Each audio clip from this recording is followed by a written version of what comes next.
어제 우리 후배 목사하고 이제 점심을 먹으면서 그런 얘기를 했어요. 내일 설교 제목이 뭡니까? 우리 후배가 물어서 제가 성경적 역사관이다 그랬더니, 목사님 설교요 그렇게 하지 말고 쉽게 해요.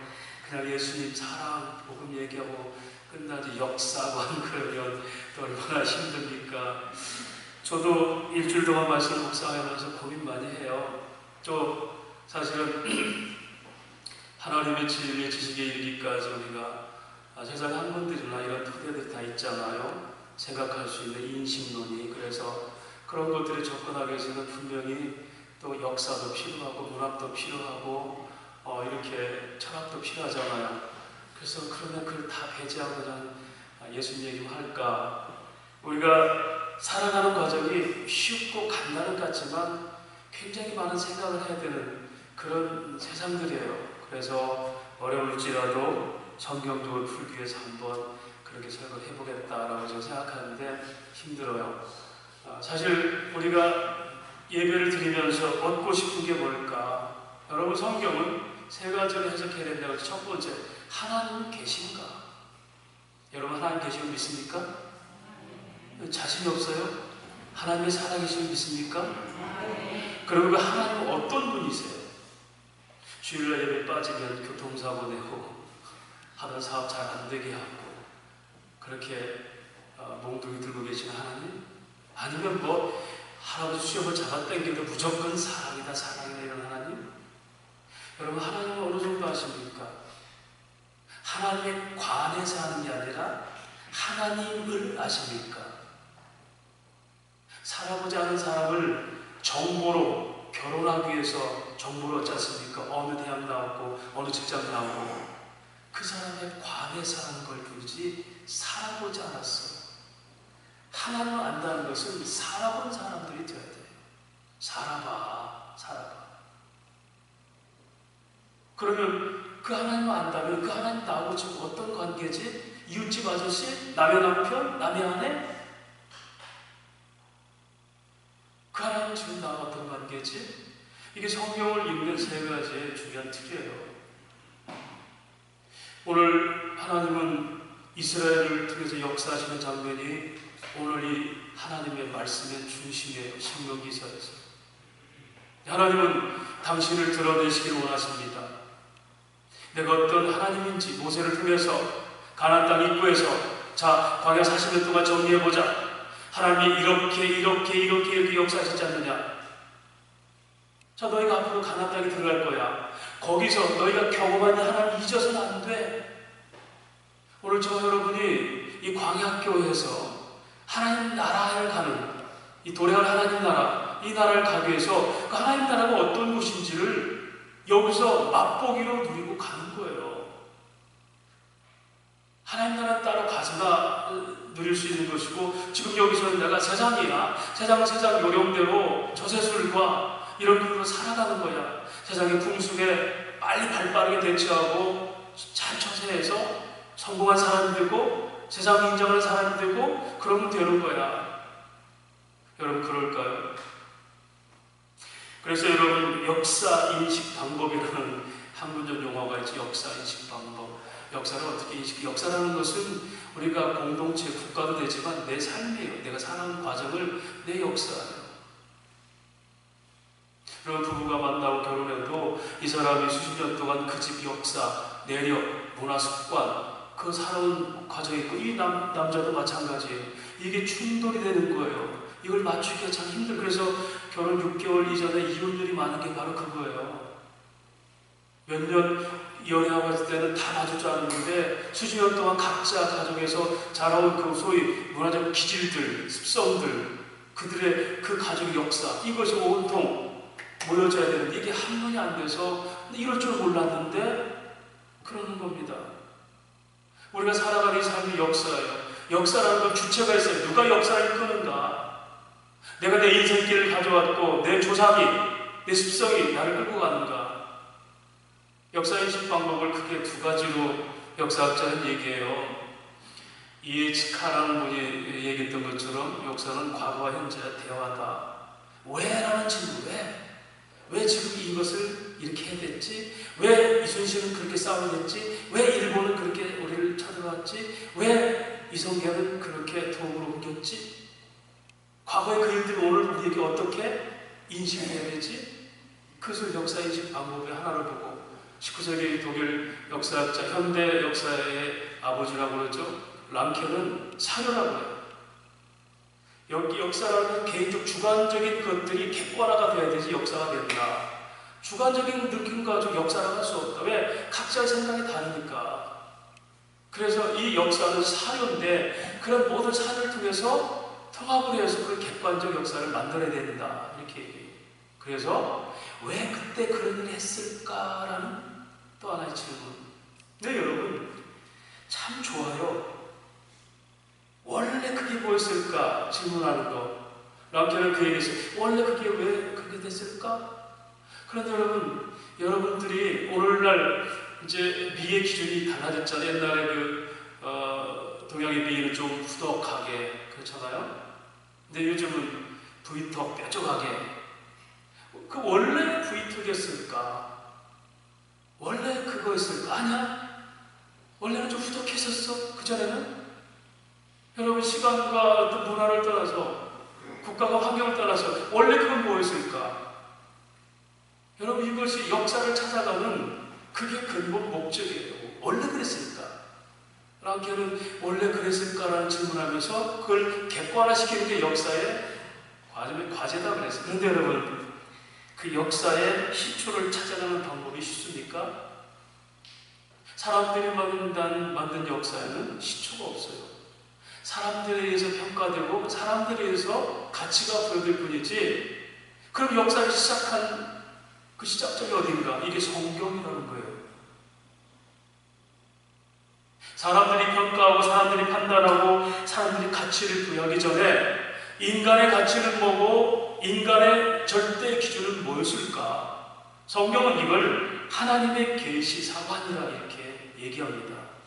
기준, 객관화된 역사, 그 역사 주체가 하나님이시다. 이순신 장군 우리에게는 굉장한 성웅이고 굉장한 분이지만 일본의 역사에는 뭡니까? 아주 그들에게 치욕을 줬던 원수잖아요.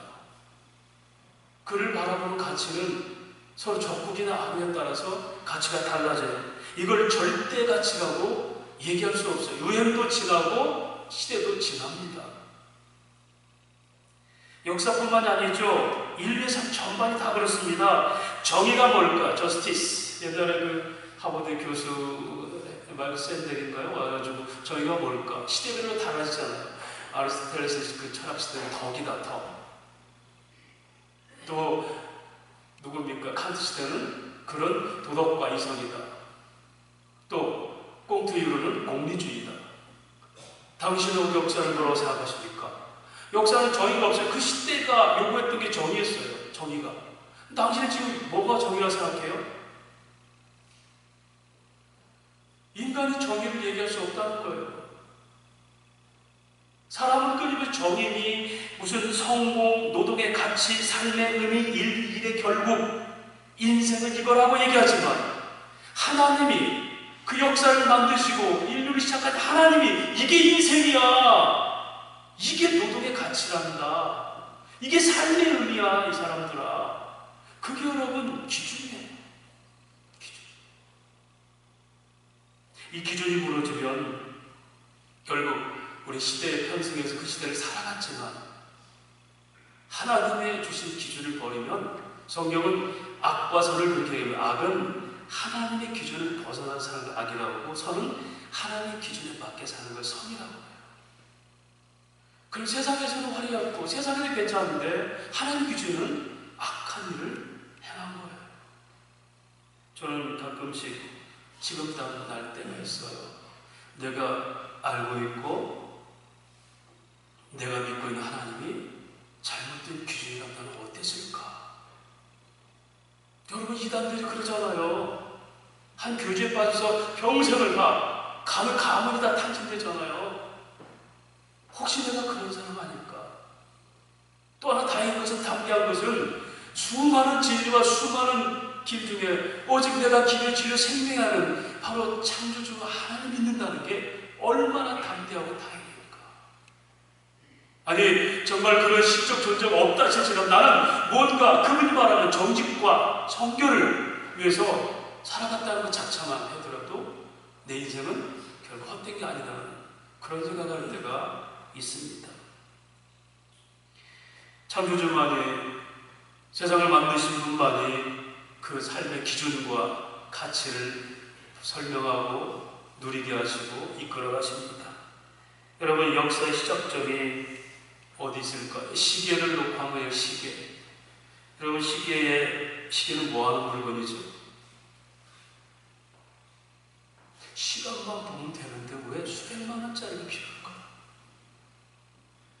시계는 시간을 보기 위한 걸로 한다면 롤렉스가 필요 있을까요? 시계가 뭐하는 것을 본질을 벗어나니까 롤렉스 금딱지를 차야지 이게 시계 같아요. 가치가 왜곡된 거죠. 롤렉스가 여러분 배터리가 떨어지면 그거 10,000원짜리 시중 파는 것보다 못해요. 금딱지 400만 원 갖고 시간이 안 맞는다면 시계를 만든 가치가 왜곡되고 그건 잘못된 가치죠. 그러면 시계가 어떻게 움직이는가? 온도계 에너지가 뭐예요? 배터리가 있어야 뭐 태엽을 감아야 될 거 아닙니까? 아무리 좋은 시계라도 태엽을 안 가면 안 돌아가잖아요.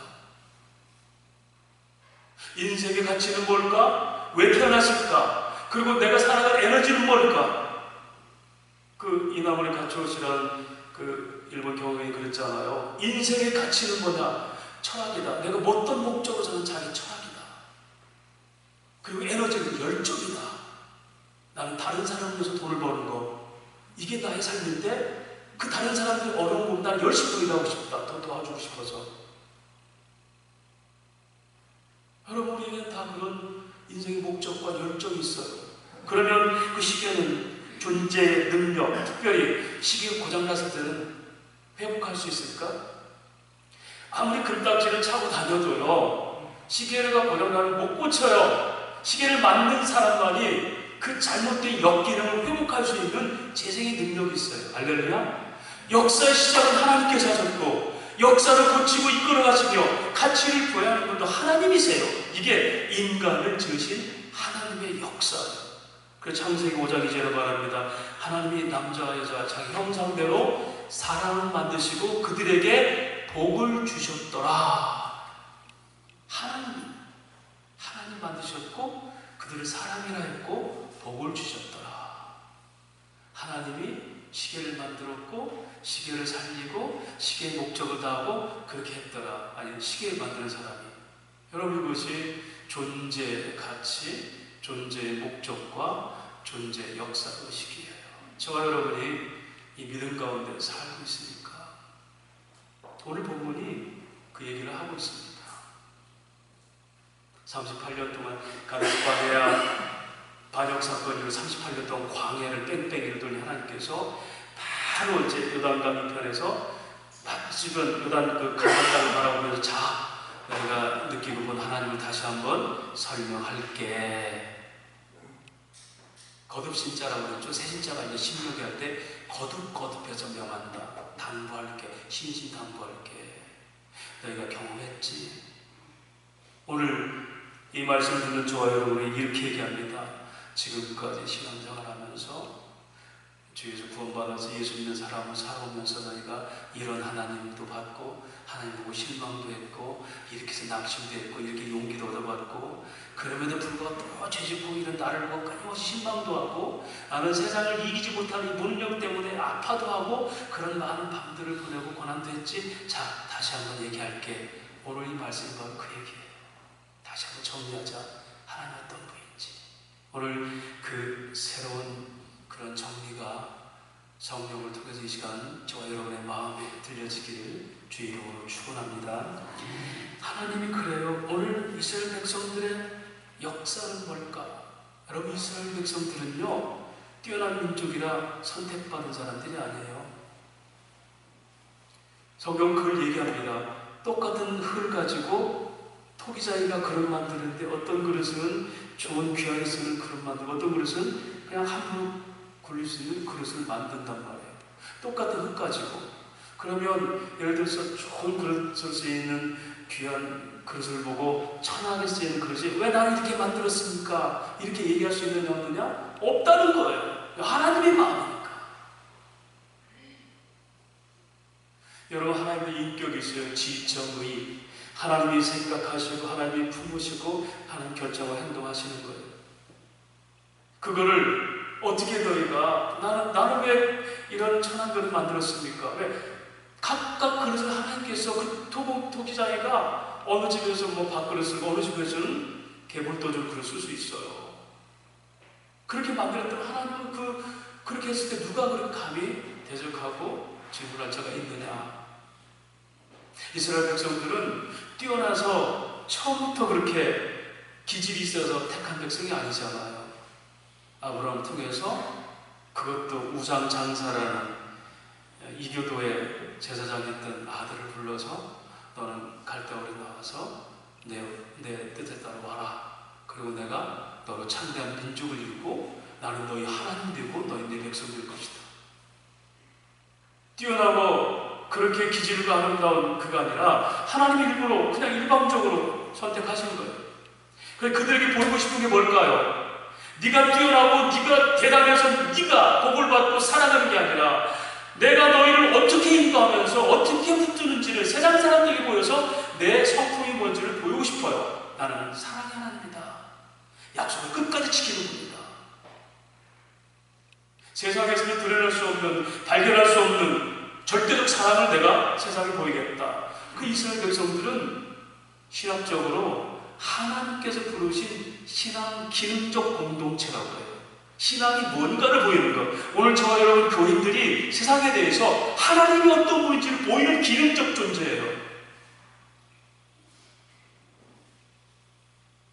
그런데 오늘날 교회가 거꾸로 얼마나 하나님 백성들이 저렇게 엉터리질을 보이는, 오시봉을 보이는 교회들이, 그런 성도들이 있어요. 저도 어떤 때는 깜짝 놀라요. 제가 지금 하는 짓이 너 해서는 안 될 짓을 지금 세상에 보이는 게 아닌가? 예수 믿는 사람에서 해서는 안 될 정도는 세상에 보이고 있어. 성령의 근심하기까지 우리를 인도하신다고 했잖아. 성령을 근심시키는 거 너 그러면 안 되잖아. 제일 무서운 말이 뭐예요? 너 성경 풀어서 가르치잖아. 아는 네가 그럴 수 있어? 이 말이 제일 힘들어요. 너 안다면서. 모르면 모르니까 그러다. 너 안다면서. 여러분 예수 믿으세요? 하나님 존재를 믿으세요? 그 우리 성부를 믿으세요? 그렇다면 네가 알잖아. 그럼 네가 왜 그렇게 살아? 여러분 이스라엘 백성들, 오늘날의 성도들은요 그렇게 하나님 어떤 분인지를 세상에 드러나는 기능적 관계예요. 우리가 뛰어난 기질이 있는 게 아니라. 어떤 사람은 자기가 뭘 했다고 막 자랑하잖아요. 그건 자기 자랑할 게 하나님을 드러내게 하는 거예요. 하나님을 드러내게 하는 거예요. 그 이스라엘 백성들을 그렇게 택했습니다. 그런데 그들은 광야에서 하나님을 대화하고 얼마나 속말을 표현하면 정말 가는 곳곳마다 하나님을 쪽팔리게 만들었어요.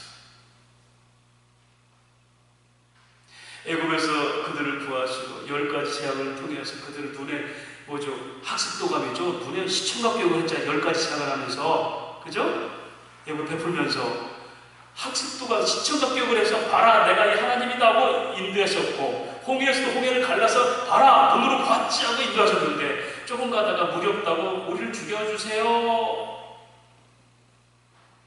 오히려 여러분 요단강 저편에 있는 기생나합은 너희가 요단 저편에 있던 그 놀라운 하나님의 일들을 보고 우리는 정말 두려움에 쌓여있다. 믿지 않는 그들은 오히려 하나님의 역사를 알고 듣고 무서워하는데 그걸 경험한 이스라엘 백성들은 벌벌 떨면서 저희가 오늘 죽을까. 오늘 저와 여러분의 영적 상태가 지금 그럴 수 있어요. 이미 하나님께서는 우리의 정욕과 욕심으로 인한 모든 사망 권세를 십자가 예수 앞에 못 박아버렸어요. 다시는 그 주장하지 못하도록. 그런데 여전히 우리는 계속 두려워하면서 염려하면서 걱정하면서 왜 그럴까요?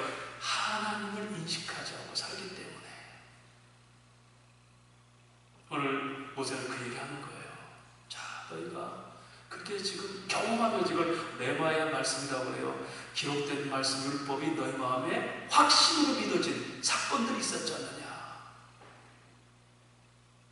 저도 예수 제가 거듭나고 지나온 지가 30여 년 되면서 저 정말 제가 얼마나 많은 하나님의 은혜를 경험한지 몰라요. 그때마다 정말 하나님 살아계십니다 했던 소위 그 체험된 말씀들이 많아요. 어느 순간 제가 두려워하고 있어요. 벌벌 떨면서. 그거 경험하게 하시는 것도 두려워하고 있어요. 능력이 사라진 겁니까? 아니에요. 우리의 삶의 에너지가 되신 하나님 끊임없이 우리를 지금도 역사하세요. 성령으로. 태양을 감고 계시고 배터리가 떨어지지 않도록 끊임없이 공급하세요. 이 신실하신 하나님이에요. 그런데 내가 시계 역할을 안 하는 거예요. 지금 책각책 돌아가는데 나는 죽었어. 여러분 이게 얼마나 우스워요. 부인할 수 없으면 하나님이 나를 계속 지금 돌리고 있는데 때를 따라 아름답게 하시고 책각책 돌리고 있는데 내가 인식이 안 된다고 나는 지금 죽었어. 시계는 돌아가고 있어요. 자기만 인식 못할 뿐이지. 아, 내가 지금 이 시대를 살고 이렇게 목적으로 살고 있구나를 깨달을 때가 하나님의 관계가 회복되는 거. 그거를 하나님을 경험한다 그래요. 할렐루야. 오늘 모세는 그렇게 하나님 역사하시는 역사관을 세 가지로 요약해서 설명을 합니다. 제가 첫 번째는 언약사관, 언약사관. 뭐라고요? 언약사관, 나같이 언약사관.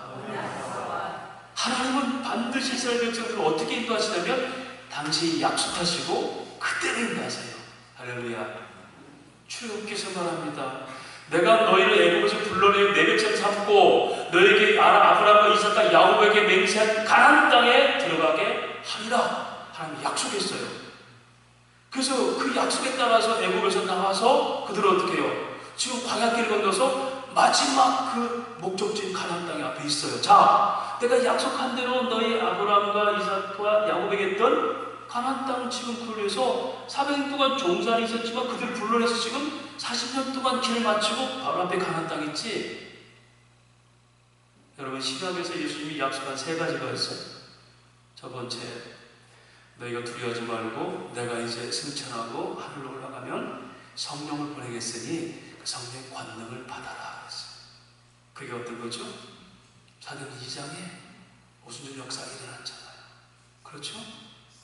그래서 두려워 떨던 그들이 불같이 복음 전하다가 다 순교까지 했어요. 두 번째, 그 붙들고 성령의 권능 받고 땅끝까지 증인되라. 너희를 지금 이 땅에 살려는 이유는 하나야. 하나님 아들 예수 그리스도를 증거하는 거야. 교회야. 이 땅에 있는 이유가 뭔지 아니? 너희를 구원하고 빨리 천국 데려가면 좋을 텐데 왜 이 땅에 살지? 그 그리스도를 증거하는 거야. 땅끝까지. 그리고 내가 다시 올라간 모습대로 돌아오리라. 자 보세요. 신약교회 약속한 약속 중에 몇 가지가 지금 이루어졌어요? 두 가지잖아요. 성령의 권능으로 이미 성경이 기록되어 있잖아요. 사도행전 2장에. 그리고 또 지금 우리는 그 그리스도를 증거하는 시대예요. 마지막 뭐가 남았어요? 다시 심판적으로 오셔서 영원한 지옥과 천국을 이루시는 하나님 아들 예수를 기다리는, 이게 거룩한 신도가 신랑을 기다리는 교회의 모습이에요. 여러분 두 가지가 이루어졌다면 마지막 한 가지도 이제 약속된 이루어져요. 왜? 그 약속답게 예수가 이 땅에 오셨으니까. 내 아들 예수를 통해서 이 땅을 구원하리라. 이게 뭐죠? 언약사관. 그래서 성경을 정확하게 택한 받은 백성, 택하지 않은 백성 이렇게 하는 것보다 약속 백성, 약속이 없는 백성이라고 해요. 저와 여러분이 적어도 이 자리에 온 것은 그 하나님 약속 있는 백성입니다. 약속대로 예수께서 이 땅에 오셨습니다. 요한복음 5장 39절에 성경에 이르기를 영생이 있다 하는데 바로 그게 나에 관한 얘기다. 예수님께서 그만하신 것은 성경이라는 것은 구약을 얘기해요. 구약에 영생을 줄 자가 온다고 그랬지 바로 나에 대한 얘기야. 누가복음 18절 19절에 예수님 당신을 이사야서의 예언대로 소개합니다. 주의 영이 임하였으니 그가 눌린 자를 자유케 하고 묶인 자를 풀어주며 눈먼 자를 다시 보게 하고 가난한 자에게 복음 전하는데 오늘날 너희 귀에 응하였느라 내가 바로 구약에 예언된 그 메시아로 너에게 영생을 주러 왔도다. 할렐루야. 이게 역사 안에 오신 메시아, 언약의 성취. 2000년 전에 이미 우리는 그걸 역사에서 본 거예요. 세상 사람들을 믿지 않으려고 3대 속인 중에 하나가 스승을 오셨다지만 성경은 말합니다. 다윗은 혈통으로 육체로 왔지만 거듭난 성령으로는 하나님의 아들을 오셨다. 할렐루야. 그들은 예수를 하나님의 아들을 부인하고 싶어버린 거예요. 우리는 그걸 믿어. 왜? 약속대로 오셨으니까. 저와 여러분이 오늘 이 땅을 살아가는 에너지와 힘과 삶의 가치와 능력과 참된 수명이 뭔지 압니까? 우리 언약 백성이라는 거예요. 히브리서는 말합니다. 내가 반드시 너희를 그 나라에 이르게 하리라. 반드시 너희를 복주고 복주리라. 군대 가면 처참하잖아요. 남자들. 여러분 막 군대 갔다 오신 분 아시지만 이제 이 자대 배치가 되면 막 그 말년 병장에 놓잖아요. 또 며칠 남았잖아. 근데 이 병장은 20 며칠 남았어요. 까마득하잖아요. 그럴 때 옆에서 이제 중고참진 상병이 그러잖아요. 야, 걱정하지 마. 거꾸로 매달아도 국방부식에 돌아가. 저도 국방부식에 돌린 뒤로 제가 82년도에 제대했으니까 지금 얼마나 시간이 지났어요. 제가 내가 남은 날 이거 100몇이면 어떻게 견뎌? 이미 그날이 지나고 수십 년 지났어요. 그런데 지금도 국방부식이 안 돌아가면 어떻게 1589를 떤다면 역사가 존재해요? 과거에 묶였고 상처에 묶여있고 트라우마에 묶여있고 죄인의 습성과 형벌에 묶여있는 죄인에 불과해요. 하나님이 그 시계를 돌려버렸어요. 예수를 통하여서 죄인은 우리를 심지어 배반해서 영광까지 우리를 그리스도가 이미 그 시기 안에서 역사 안에서 해결하신 사건, 이게 오늘 우리의 역사관이에요. 이걸 언약사관이라. 할렐루야. 우리가 죄와 형벌과 두려움에서 시달릴 시대 이미 지났습니다. 사랑하는 여러분, 우리가 영적 상태를 밖으로 보이는 외적 영적 표시가 있어요. 뭔지 아면 첫 번째로 그의 눈빛을 보면 알아요. 저도 저 사람이 죽어도 고집하는 자기 철학이 있는가? 눈빛 보면 알아요.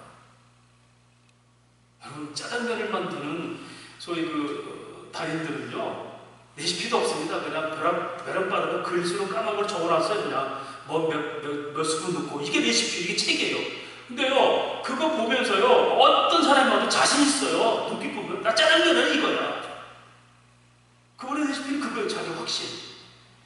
누구든지 여러분 눈빛 보면 알아요. 저 사람 정말 인생을 사는 진짜 열정입니까? 곧 죽어도. 그 다음에 뭡니까? 얼굴 표현과 쓰는 말.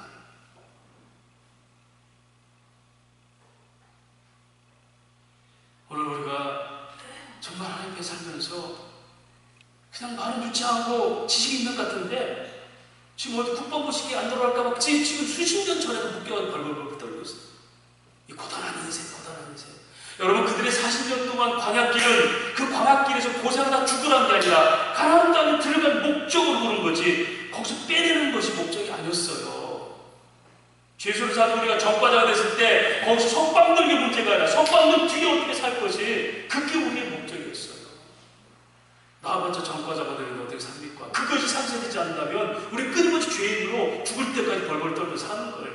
하나님의 언약은 이렇게 확실히 이루어져서 저와 여러분 다시는 정죄함이 없게 만드신 겁니다.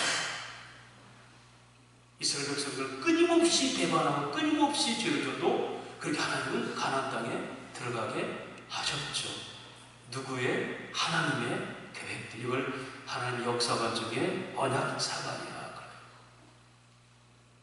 그 말씀이 본문에 쭉 나와 있는데요. 하나님 찾아보세요. 31절 보니까 네 하나님 여호와는 자비하신 하나님이시라. 그가 너를 버리지 아니하시며 너를 면하지 아니하시며 내 조상들에게 맹세하신 뭘요? 언약을 잊지 아니하시리라. 하나님의 역사는, 성경 역사는 언약사관입니다. 두 번째로 하나님의 역사는 계시사관. 뭐라고요? 다 같이 계시사관. 계시라는 것은 그가 하나님 자기를 보이고 나타난다는 거예요. 보십시다. 35절 말씀. 이것을 네게 나타내시면 여호와는 하나님이시요 그의 다른 신이 없음을 네게 알게 하려 하신다. 여러분, 이스라엘 백성들이 끊임없이 하나님의 배반하고 있을 때 그때마다 하나님께서 불 가운데 구하시기라고 음성도 들려주게 하고 34절 보니까 어떤 신이 와서 시험과 이적과 기사와 전쟁과 강한 소리와 편팔과 크게 두려운 일로 한 민족을 다른 민족에서 인도에 내리느냐. 야, 그 세상에 어떤 민족이 애굽에 있던 400년 종살인 그들을 그렇게 그 강한 민족에서 아무 능력도 없는 그들을 다 불러낸 적이 있느냐. 그렇게 똑똑히 역사하신 것은 하나님의 어떤 모인지를 자기 나타나 계시하시는 거예요. 여러분, 우리가 정말 기적 중에 기적이 뭘까요? 우리는 체질상, 원주의 습성상, 우리 저와 여러분은 육체에 속해서 세상만 바라보고 살게 되고 가치로 살게 되는데 어느 날 도대체 뭐가 작동했는지 예수를 믿어진 거예요.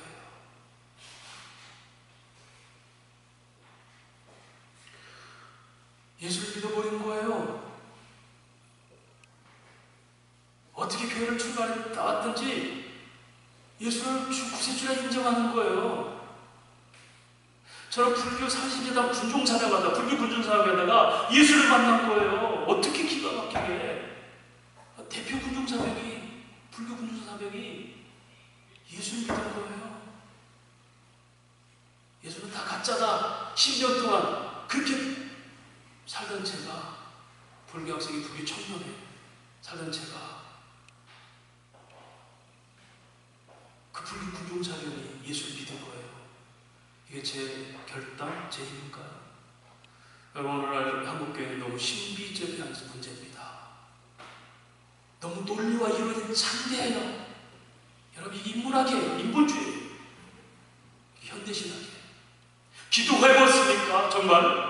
여러분, 기도가 신비가 아니에요. 하나님의 은혜를 느끼는 거예요. 기도가 잘, 교회보다 기도 안 해, 이제. 왜? 지식으로 하니까. 지식으로 백락해보세요. 하나님이 여기 작동해서 내게 믿음이 주지 않으면 말은 뻔뻔하지만 아무것도 안 변해요. 종교 생활이죠. 주일 종교 문화, 주일 문화. 내 삶을 일주일 동안 지배하는 능력이 아니라 주일 문화. 오늘 이스라엘 백성들에게 내가 너희 40년 동안 끊임없이 보여줬지 않느냐? 그게 뭔지 아니? 나를 잊지 말라는 거야. 내가 너희 하나님이야. 그들은 큰 실수할수록 큰 능력을 경험했어요. 여러분, 이렇게 자기를 나타내는 하나님은요, 그렇게 이스라엘 백성들을 위해서 분명히 나타냈지만 그래도 하나님 눈으로 안 보였어요. 그렇죠? 그런데 눈으로 보이고 우리 가운데 오신 하나님 누굽니까? 육신으로 오신 예수 그리스도, 성령이신 하나님. 요한복음 1장 14절 말합니다. 그가 우리 가운데 거하심에 아버지의 영광이니 은혜와 진리가 충만하더라. 거하시니 그가 하나님이 말씀으로 계시다가 우리 가운데 스케로스 장막치고 들어오셨단 말이에요. 그래서 눈으로 하나님 볼 수 있게 만들어서 그 예수야. 그러니까 하나님 사랑이 먼저 십자가에 죽으시면서 내가 너를 사랑함으로 내 아들을 죽는다 하고 하나님 사랑이시라 눈으로 보이게 증거하신 사건이 십자가 사건이에요. 할렐루야. 너무 부담스러워서 아멘 하십니까? 너무 시골에서 아멘 안 하십니까? 너무 늘 들어서는 아멘 할 것도 없습니까? 여러분, 십자가 사건이 우리에게 언제든 어떤 순간이든, 심지어 막 싸우다가 승부에게 막 해가지고 운동 경기하다가 막 싸우다가도 십자가 딱 하면 그게 뭉클 느껴져야죠. 되죠. 그게 지금 싸우는 십자가 무슨 소리였어요? 예수가 밥 먹여줘. 여러분, 이 부분은 우리에게는 변화가 없어요. 에베소서에 너희가 전에 멀리 있던 너희를 십자가로 가까이 하셨느니라. 부부의 문제가 십자가에서 해결됩니다. 갈등과 범민들, 원수된 자들, 그들을 위해 기도하고 오른쪽 감당에 왼쪽 대줄 수 있는 그 놀라운 온유와 겸손이 십자가에서 해결돼요. 싸우는데 십자가는 십자가야. 예수의 능력은 우리 자존심 하나도 해결 못하면 여러분, 예수 능력 아니잖아요. 계시 사건, 계시사관 끊임없이 지금도 하나님은 당신을 보여주고 계세요. 오늘 여러분이 당하는 혹이 어려움이 있다면 하나님은 그 고난 속에서 당신의 계시를 교훈을 하십니다. 자, 이걸 내가 사랑으로 이렇게 변화시킬 거다. 약속이 있어도 그대로 이루신 하나님이라면 그걸 과정적 섭리라고 해요. 과정에 이스라엘 모든 사건들, 무리바벨 사건이든지 아말렉 사건이든지 불뱀 사건이든지 가늠에서 2만 3천이 죽던 사건이든지 다 뭐죠? 과정적 섭리가 다 하나님의 약속 안에 다 들어있는 거예요. 그 사건들 보면서 나는 이런 하나님이야. 끝없이 용서하고 너희는 계속 배반하는, 나는 끝없이 너희를 인도하는 사랑의 하나님이야. 그걸 예수님을 통해 십자가에서 이 땅의 눈으로 확인시켜 주신 거예요. 할렐루야.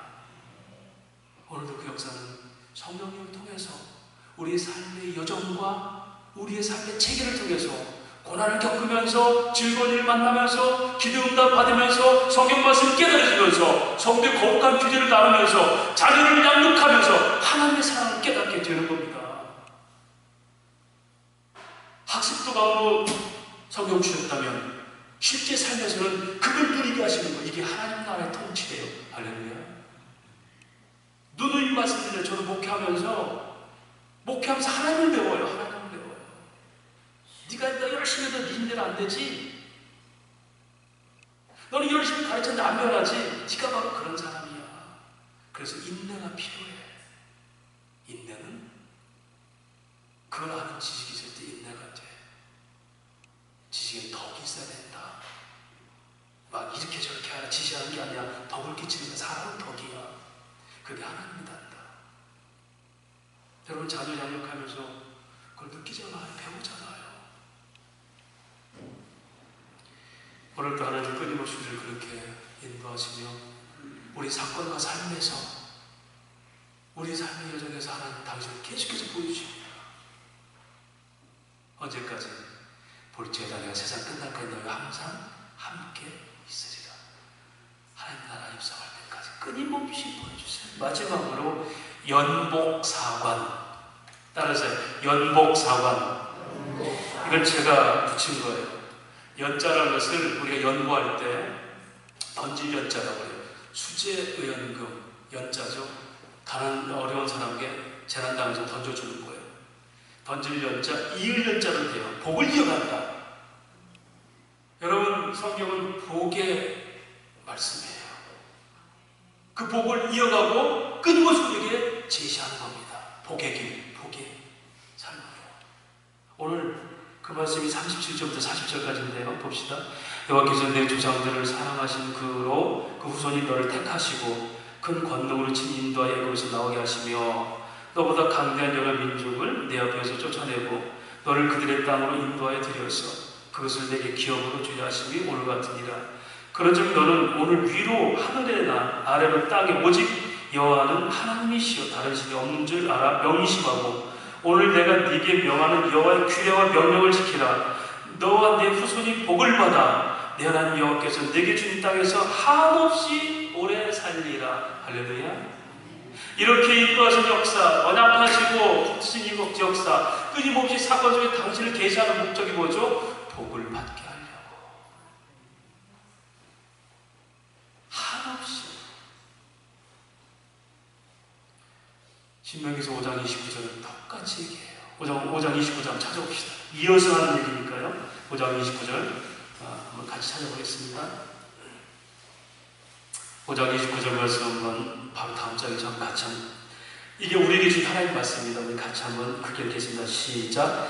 다만 그들이 항상 이 같은 마음을 품어 나를 경외하며 내 모든 명령을 지켜서 그들과 그 자손이 영원히 복받기를 원하노라. 누가 지금 원합니까? 하나님이 너희 자손이 영원히 복받게. 하나님, 우리가 복달라는 게 아니라 하나님이 원하세요. 어떻게?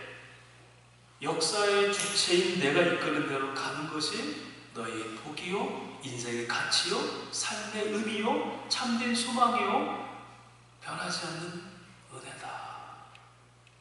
이와 같이 너희가 살아라. 하나님 잠시만요. 그 부분은 제가 동의 못하겠습니다. 이건 내가 지금 급하니까 이거 해내라고요. 여러분 그때 뭐예요? 시계는 돌아가는데 죽어있는 시계처럼 사는 거예요. 하나님 여전 역사하실 때 나는 고난과 고통과 슬픔과 아픔, 불안과 두려움에서 허덕이고 사는 거예요. 하나님은 그 복을 우리에게 이 땅에 성취하기 위해서 예수를 보내셨습니다. 그래서 요한복음 10장 10절은 말합니다. 나는 선한 목자라. 선한 목자는 양들 위해서 목숨을 버리는데 나는 선한 목자로 와서 양들에게 생명을 얻고 그를 풍성하게 하려 함이라. 구원받는 걸로 끝나는 게 아니라 구원의 삶을 누리며 그 복을 끊임없이 누리게 하려고 내가 이 땅에 왔다. 구속사는 중요한 거지만 구원해놓고 뭐 할 거예요? 감옥에서 꺼내놓고 뭐 할 겁니까? 그 이후로 삶도 풍성하게 합니다.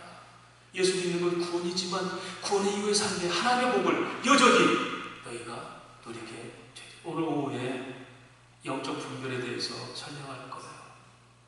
타락하기 전에 하나님과 관계된 영, 오염된 죄인 우리 영, 다시 회복한 하나님의 영이 뭔가를 자세히 알면 내가 지금 어디 서 있는지, 나는 타락한 영이 그대로 서 있는지, 아니 끊임없이 마귀에 속고 있는 건지, 아니면 내가 하나님과 초점 맞춰서 가고 있는지, 초점 맞춰서 가고 있는 그 순간이 하나님 나라예요.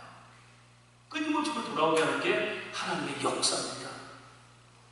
그리고 너희가 기려지며 생명인 나를 통해서만 오직 아버지께로 갈 수 있다. 그것이 뭔지 아니? 영생이다. 약속한 복이다. 그렇게 오늘도 하나님 우리에게 복을 주시고 끊임없이 복을 설명하시고 복된 길을 가게 하시고 복받기를 원하십니다. 어떻게 하면? 하나님의 역사를 믿음으로 하나님 나에게 언약 가지고 반드시 이루실 분. 심지어 내가 끊임없이 배반하도 하나님 사랑은 끊임없이 계시 나타내셔서 그분을 가르치면서 그분 안에 거하도록 하시는 분. 그래서 그 안에서 하나님과 관계에서 영원히 복받게 하시기를 원하시는 분.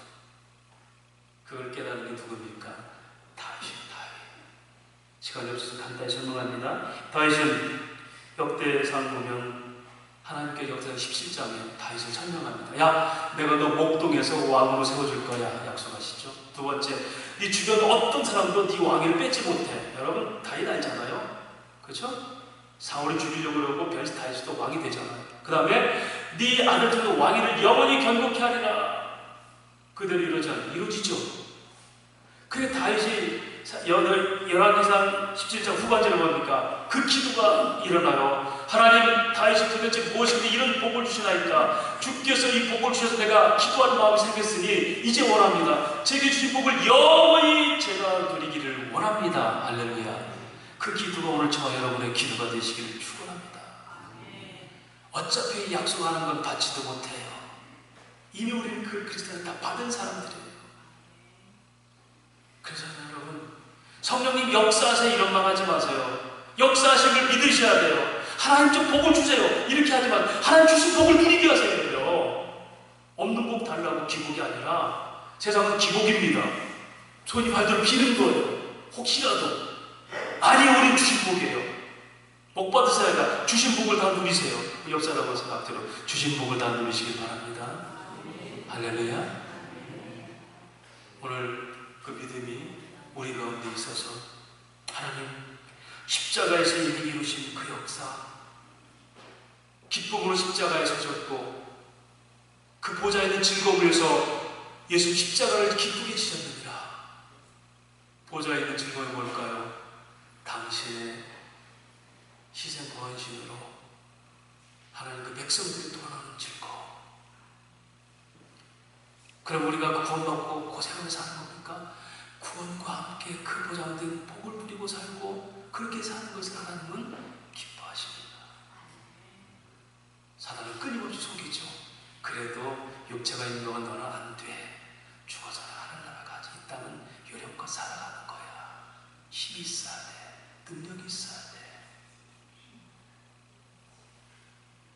너부터 살아야 돼. 오늘 우리에게 하나님 믿는 이 진정한 성경적 역사만 있다면 두렵지 않습니다. 그게 다니엘입니다. 그게 에스더입니다. 어느 순간에도 두렵지 않고 그 길을 지켰습니다. 모름지기 다니엘의 눈빛이 반짝거렸을 거고 그 얼굴빛을 누가 보더라도 천사같이 큰 왕의 진미를 안 먹어서도 그렇게 빛났잖아요. 그는 말 한마디라도 사람들이 용기를 주고 힘을 줬을 거예요. 죽겠어, 힘들어, 야, 그랬을 거예요. 하나님 있으니까. 그가 표현하는 모든 것들은 하나님과 관계된 것들을 나타냈을 거예요. 오늘 그 믿음의 성도가 되셔서 점점 더 세상은 복음을 원합니다. 물질적으로 풍요가 해가지만 점점 더 영적으로는 더 힘들어집니다. 그럴 때 이 하나님 백성은 남은 자로서 교회가 끊임없이 그들에게 세상이 줄 수 없는 이 안심의 복음을 전하고 그 복음을 먼저 내가 누리면서 즐겁도록 교회 삶을 감당하셔서 기능적 관계를 부르신 하나님, 너를 통해 내가 어떤 존재인지 세상에 보이려고 너를 택했어. 그런 믿음의 교회 성도가 되시기를 주의 이름으로 축원합니다.